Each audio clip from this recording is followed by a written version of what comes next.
Hola a todos, a los que siguen el pensamiento, la filosofía, la reflexión filosófica, el pensamiento crítico, el análisis.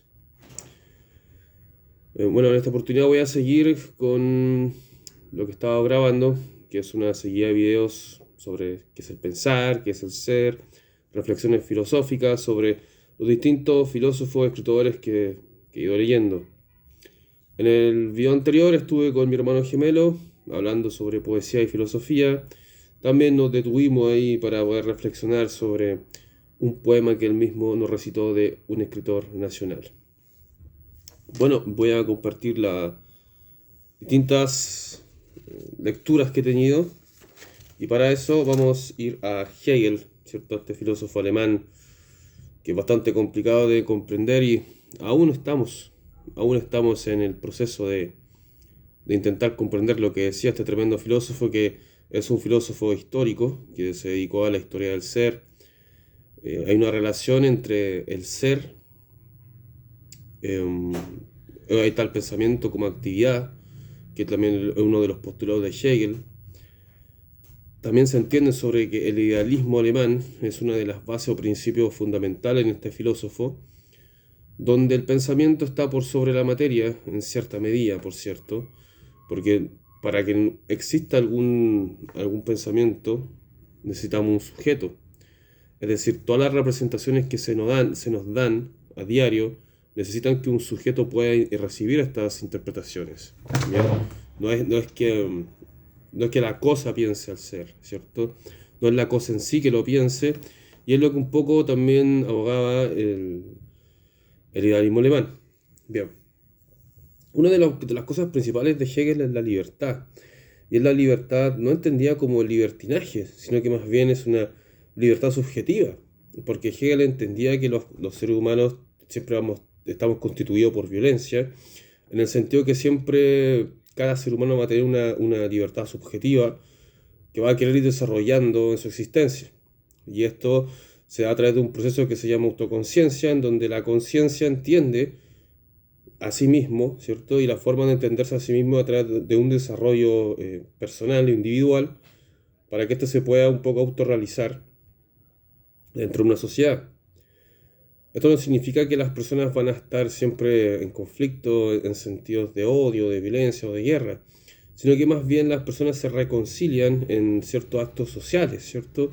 Se pueden reconciliar en un trabajo, se pueden reconciliar en una fiesta, no en términos de que anden abrazando, dándose besitos, sino que más bien todas esas libertades subjetivas se pueden relacionar en una forma social, donde pueden tener ciertas formas de poder interactuar con otros sin tener que ser todos homogéneos. Eso un poco explica la libertad en Hegel,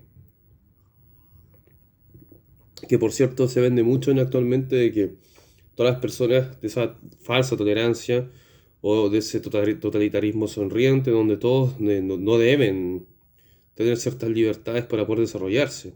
Es decir, se entiende desde un discurso aprendido, social, en donde, claro, hay muchas personas que te dicen, no, todos debemos ser libres, todos debemos hacer esto y qué sé yo, pero siempre hay una molestia cuando hay un ser que es autoconsciente de sí mismo, cuando desarrolla esa libertad subjetiva para poder presentarse ante el mundo, muchas veces criticado por la masa homogénea inerte que no obedece a esta autoconciencia, porque justamente obedece a lo imperante, a las estructuras sociales determinadas respecto a ciertos países de una forma época, de una forma, de una época, digamos. Y es por eso que se molestan.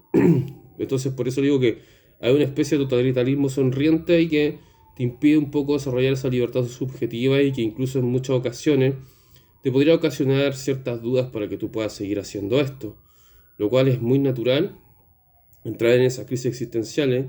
Sin embargo, la filosofía del pensamiento siempre es una invitación a que usted lo siga haciendo, a pesar de todo. Ahora sabemos que está esta cosa estoica de moda, ¿no? Entonces, lo importante en Hegel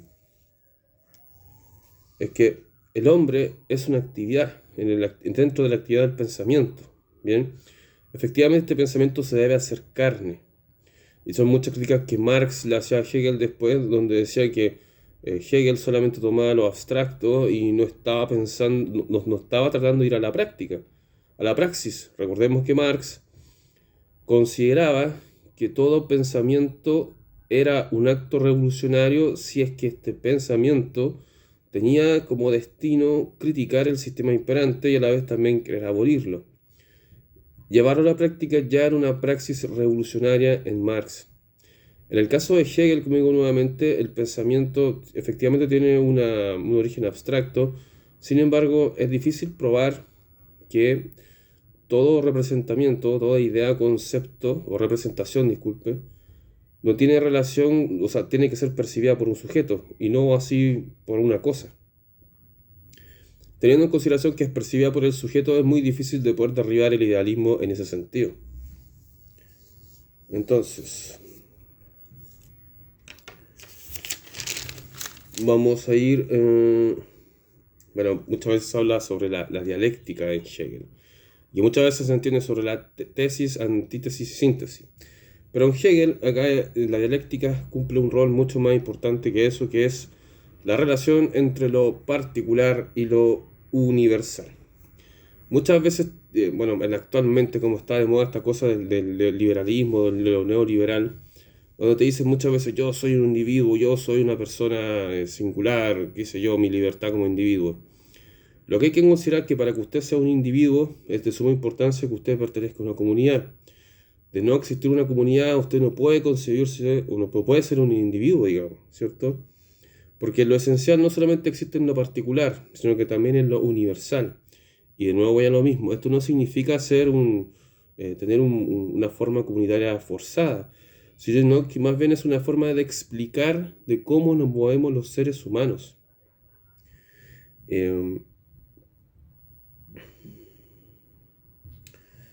De hecho, de no ser esto, de no haber una comunidad, nosotros no podríamos movernos como seres particulares tampoco. Porque hay que considerar cuando hay una sociedad, ¿cierto? Que es un conjunto de individuos que comparten suelo, comparten lenguaje, costumbres, también comparten ciertas formas de ser y eso se ve representado en un Estado. Estos Estados siempre tienen que promover y al menos tienen que cumplir con ciertas necesidades como la seguridad. Y entonces las seguridades descansan en las leyes. Entonces, si usted vive en un mundo, o al menos en un país con leyes, difícilmente usted lo van a matar en varias probabilidades de que salga a la calle y alguien lo mate, porque los seres humanos ya están acostumbrados a una forma, obedecen a un ethos liberal de existir. Entonces, esto efectivamente no le va a permitir que vaya otra persona y ande por la calle matando. También hay que comprender la relación cultural que existe ahí, también dada a la eticidad de las religiones que corresponden a ese país. En nuestro caso Chile, quienes tenemos una base cristiano-católica, rige una ética cristiano-católica de forma inconsciente. Si bien no es algo o menos de forma cultural, mejor dicho, no es algo que haya un practicante católico serio. Consideremos que el catolicismo en Chile, las personas son bastante mediocres en términos de la práctica, no estudian la Biblia, no siguen los mandamientos, no siguen una doctrina y se comportan de manera muy contraria a lo que es el catolicismo, sino que más bien parecen la gran mayoría satanistas. Así que lo que podría decir en ese sentido es que la eticidad se toma desde lo cultural, que también lo decía Hegel.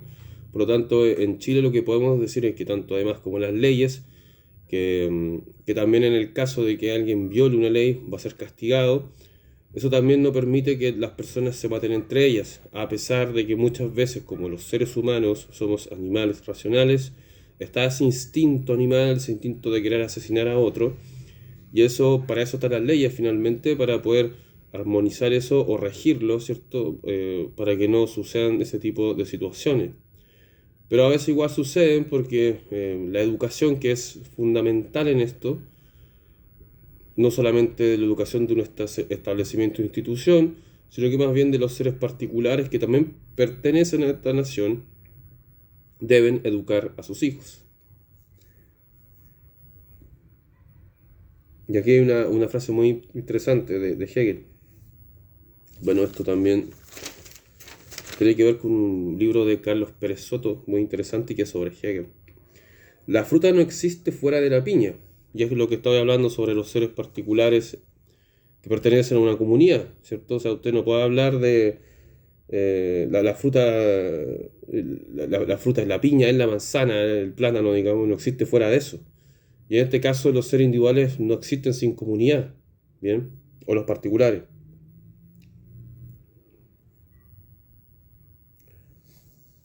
Y aquí también hay una frase de Feuerbach que dice, Hegel convirtió al pensar en el sujeto, del cual la realidad sensible no es más que el predicado. Esas críticas son muy frecuentes en el materialismo, donde pareciera ser que al idealismo alemán, en especial a Hegel, lo relacionan con una especie de ser abstracto, o sea, que el pensamiento abstracto, que es decir, que Dios fue sustituido por el pensar abstracto. Pasa mucho eso. Es como un ser abstracto sin carne, sin hueso, ¿cierto? Sin sangre. Y es la crítica fundamental que le hace también tanto Feuerbach como Marx en ese sentido.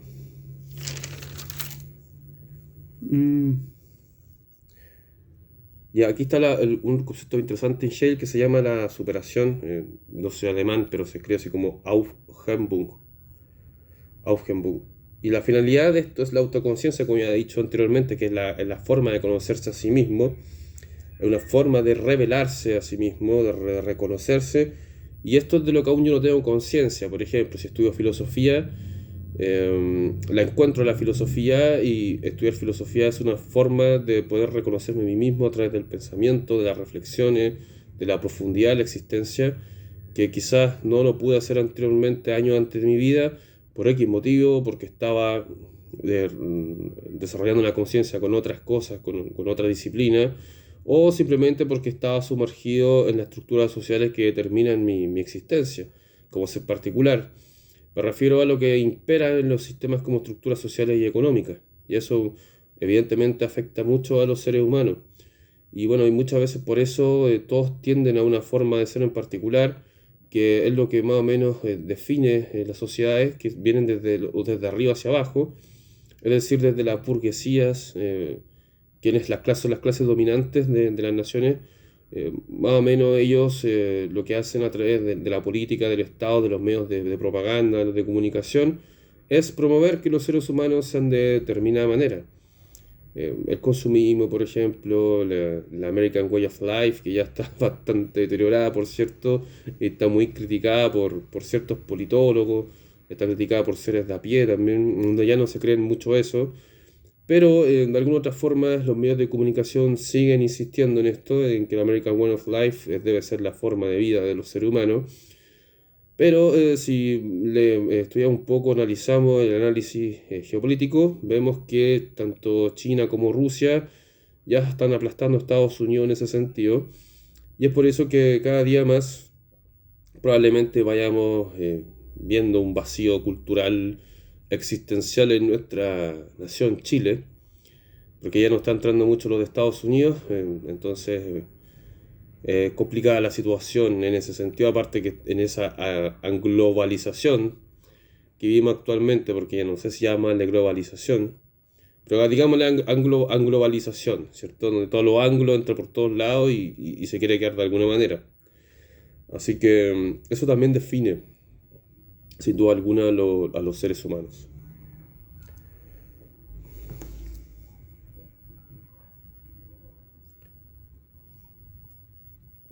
Bueno, eso es lo que podría contar más o menos en Hegel, a grandes rasgos, pero lo importante es la autoconciencia, que es una voluntad libre en sí para sí. Es inmediata, personalidad, existencia, empírica. Así que después vamos a estar quizás en otros videos profundizando más en esto. A todo esto hay un video en el canal de mi hermano, Bastián Poesía, de una charla que tuvimos el día jueves por la noche con el poeta Jeitu, está en YouTube, que también hablamos sobre el romanticismo alemán y el idealismo alemán, para que le puedan echar una mirada y ojalá si quien le haga crítica sea una crítica con fundamento, porque no son comentarios aislados, ¿cierto? Sino que más bien deben tener un fundamento, y tampoco creo que es correcto o apropiado recurrir a la falacia de autoridad. ¿bien? Que no leíste a este, o yo leí a este, sin ningún fundamento al respecto. Bueno, así que el concepto tiene realidad, parece, porque muchas veces dicen, no, el concepto nomás es abstracto, pero ¿qué es la realidad? La realidad es movimiento, la realidad, alguien la está sintiendo, es el sujeto que te está interpretando esa realidad. Si bien la realidad es una en ese sentido, pero sufre distintas modificaciones, o sea, todos vemos que está, no sé si se ven atrás, pero que ya está anocheciendo. Usted no podría decir que está de día, ¿cierto? A menos que sufra algún problema a la vista.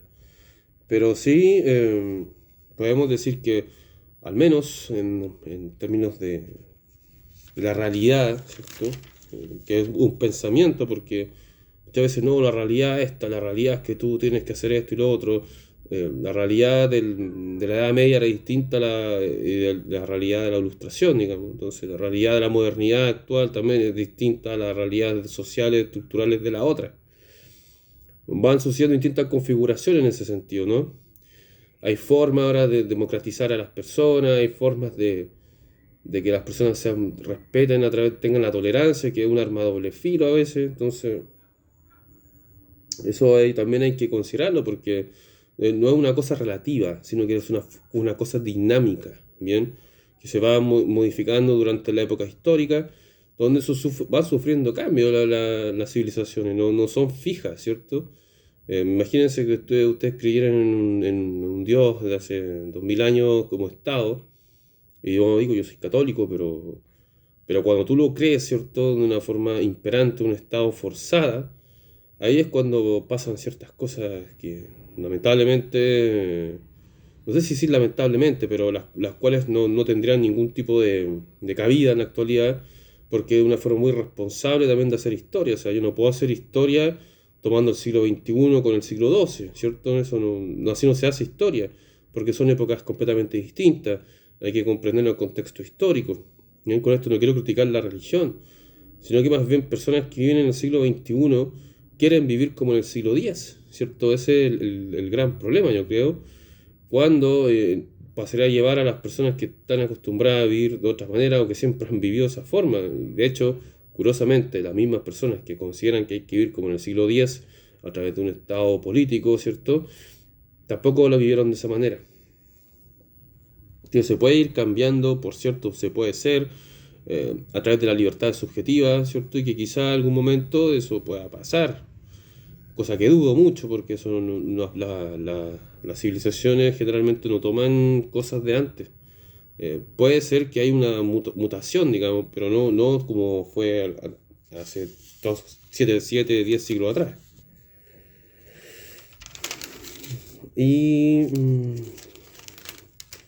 vamos a ir a otro pensador, bueno, estaba estudiando harto Marx también, que parecieron que hay cosas muy interesantes de llevar a cabo. Carlos Pérez Soto, el chileno primero. Les voy a mostrar el libro en cuestión, que es este, que es el de La condición social de la psicología. A grandes rasgos, obviamente. Pérez Soto sostiene y toma como figura a Sigmund Freud, ¿cierto? Entonces, Freud escribió un ensayo que se llamaba El malestar de la cultura. Y en este ensayo lo que desarrollaba Freud es que el desarrollo cultural vendría siendo una agresión, ¿cierto? No una agresión física, evidentemente, pero sí lo que podría ser es que existe una construcción de la agresión o de la violencia. Entonces, la forma para poder salvarnos de esta violencia, porque aparecen personas que, en tanto en el término cultural, como una forma represiva, como también que implica un conflicto entre dos formas de pensar, con términos culturales. Y aquí la forma de poder impedir un poco eso es una especie de dictadura de la razón, según Freud, ¿cierto? Donde la razón, que es una forma de armonía también, a términos generales, universales, podría un poco contrarrestar estos conflictos culturales que nacen siempre cuando hay una cultura que estamos padeciendo en una época histórica. Y eso, como digo nuevamente, es una arma de represión también las formas culturales. En la actualidad incluso podemos revisar formas culturales las más recientes, digamos, que son todas estas minorías sexuales, que son formas culturales que van apareciendo, que a muchas personas también no les gusta, ¿cierto? No les molesta. A mí, por ejemplo, me molesta esa cosa del lenguaje inclusivo, nunca lo voy a querer ocupar. Y eso también, de alguna otra manera, implica conflicto, ¿cierto? Y como implica conflicto, está también la razón, como diría Freud, para un poco apaciguar esos conflictos entre individuos que pertenecen a una nación, una civilización. Y eso es natural. ¿Ya? Es natural que los cambios culturales traigan cierta violencia o agresión. Es imposible que no pase. De hecho, de forma muy coloquial, la persona dice, no entiendo la violencia, qué sé yo. No sé qué está pasando con los jóvenes, que es lo típico de las personas más adultas o que ya están entrando a tercera edad o están en vísperas de entrar a tercera edad. Mm, O que simplemente no les gustan los cambios culturales. Yo creo que más que te gusten o no, debes tratar de comprenderlo. Evidentemente esas modas no me gusta ninguna moda. Y no me gusta creerme bueno porque ocupo ciertas letras o discursos aprendidos que también son parte también de la estructura económica y de las sociedades y del sistema, digamos. El que ya financien ciertas corporaciones ya es dudoso y sospechoso, pero sin tener ese dato, digamos, si es sospechoso a través de un financiamiento directo de una compañía u organización, me parece que estas cosas también deben ser analizadas de forma seria, profunda y también fría, sin caer en mero sentimentalismo, ¿cierto? Y ideologías, que curiosamente todos los seres humanos creemos en ideas, ¿cierto? Y a veces obedecemos a ideologías más o menos construidas, no tan construidas, pero todos obedecemos a algo, o sea, no hay personas que no tengan algún sentido o concepción de la existencia por muy vaga, muy bruta o por muy penca que sea. Y bueno, y también como se vende acá, como decía, acá dice Pérez Soto, que el sistema más cómodo que nos venden ahora, que es la tolerancia, que es la libertad, que es como hay que ser agradable, ¿cierto? Porque no hay ningún heroísmo, y relacionemos esto con lo de antes, o sea, como no hay heroísmo, porque los hombres no nos vemos implicados en combates, en peleas, ¿cierto? O sea, evidentemente un tipo borracho se puede agarrar con otro en la calle, pero me refiero a que ya no hay una forma de proteger tu vida a golpes de forma cotidiana por la forma que vivimos, que es la forma de las democracias liberales que un poco abrazan el tema de la ilustración y de la razón, y eso impide que no haya heroísmo, es decir, estar cómodo, yo no quiero hacer nada porque me puede pasar algo, y yo prefiero vivir mi vida tranquila y agradable, con ciertas libertades individuales, de goce, hedonismo, y quiero seguir viviendo de esa forma, digamos, ¿cierto? Eso es una de las características esenciales de la sociedad del siglo XX, XXI. O sea, no es una cosa que sea del 2024, como creen algunos. Convengamos que en Chile, por lo menos, esa forma aburguesada viene del siglo XX y probablemente ya venga de los años 30, 40, ¿cierto? Ya viene hace harto rato, ¿no? Probablemente estemos hablando cerca ya de un siglo de esta forma aburguesada que tenemos acá en Chile y probablemente en toda Sudamérica, digamos. También producto de los conflictos y guerras del siglo XIX, que fueron bastantes, o sea, no, Chile estuvo inmersa en varias y la última fue la misma guerra civil de 1891. Entonces también hay que considerar varios acontecimientos históricos para poder tratar de comprender esto, en donde los estados se ponen más cuidadosos, los seres humanos también, y ya no quieren seguir sufriendo esto. Y bueno, aquí habla del deseo también, que es algo muy de Schopenhauer, donde el deseo pareciera ser que nunca nosotros podemos acabar con él, está siempre presente y eso nos hace seguir deseando. Entonces pareciera ser que está solamente el deseo de querer seguir deseando algo. Y Schopenhauer obviamente ahí nos hablaba sobre ese deseo y la forma de no tener ese deseo es no desear nomás, ¿cierto? O practicar hinduismo para poder desapegarse. Y por otro lado también cita a Nietzsche con este vitalismo del superhombre donde no solamente desea, sino que también destruye lo que desea. Y ahora vamos a ir un poquito a Marx para ir terminando, porque estos videos me duran, si se cortan antes, porque el celular me lo corta los 33 minutos. Yo soy masón. Entonces, bueno, acá Marx hace crítica a Hegel, entonces decía, el materialista práctico, que se entiende él, se considera un materialista, es el que dice, es decir, el comunista, trata de revolucionar el mundo existente, de atacar de manera práctica y de cambiar las cosas que nos encontramos. Esa es la teoría marxista, digamos, no es otra. Reforzando todos los videos anteriores, muchos dicen que de forma vaga me refiero a las personas que no estudian, a las personas que ven TikTok, que nunca han leído filosofía o leo muy poco. Dicen que Marx es idealista, que el comunismo es idealismo. Se podría entender quizás que tiene alguna herencia idealista en el liberalismo, porque recordemos que Marx es una crítica a David Ricardo y a Adam Smith, que eran liberales. Y ellos también tienen una base que es Berkeley, que Berkeley también era un obispo idealista, quien consideraba la mente por la materia, es decir, la primacía de la mente por la materia al creer en Dios, ¿cierto? Y todos estos hechos sobrenaturales que van actuando, interviniendo en la existencia misma, orando, y eso a Marx evidentemente le parecía ridículo, porque Marx era judío ateo, podríamos decir, y eso queda claro en la cuestión judía un poco, en donde los estados, él decía que el estado más cristiano, tomando en consideración lo que es un cristiano, vendría siendo el estado ateo, que es un estado universal, un poco progre igual. Y ahora hay marxistas también que dicen ateo católico, esto de Gustavo Bueno, mm, tal Mesías y un viejo imbécil de maestro, en fin. Los hombres son los productores de sus ideas. Aquí está, mira. La familia es la primera forma de esclavitud. Esto lo dijo en la familia sagrada, lo dijo en ese libro que coautoría con Engels. Dice acá que, porque él veía como la familia como esclavitud, porque decía que de alguna forma el padre, el jefe de familia, él entendía a su hijo y a su mujer como una propiedad privada de ellos mismos, es decir, decidía qué es lo que hacían, qué es lo que comían, cómo se vestían, qué tenían que hablar.